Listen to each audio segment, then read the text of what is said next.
If they don't reach out to you, here are 2 things you can do to make them afraid of losing you.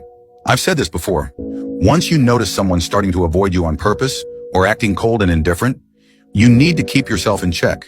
Don't rush in and demand answers, because the moment you think about confronting them, it means your emotions are already in control.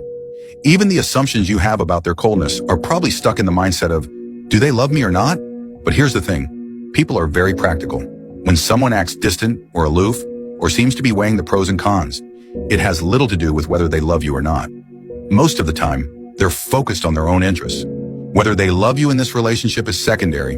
To put it simply, even if they still love you, if they feel like their needs aren't being met, or they think they're putting in more than they're getting, they'll leave.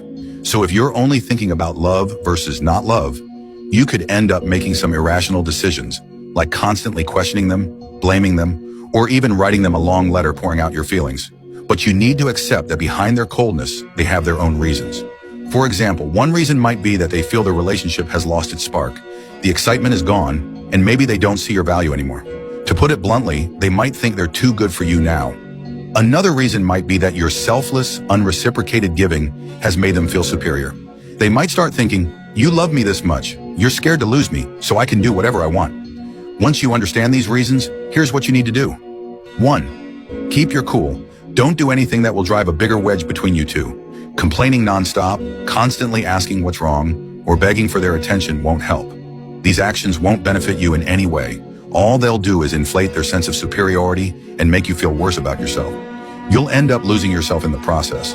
They've taken the upper hand in the relationship because they know your biggest weakness. You're afraid of losing them. That's why they're acting so entitled. 2. Focus on yourself. Since they're not taking the initiative, don't take the initiative either. Let them know you're not someone who can't survive without them. Your life has more to offer beyond them. You have your own standards and boundaries. Even if you love them, you'll never sacrifice your dignity just to please them.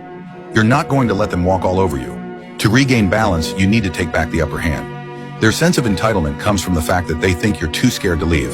So send them this message. I admit I can't let go of you, but since this relationship has reached a breaking point, forcing myself to hold on will only cause us more pain. I respect your feelings and I won't bother you again.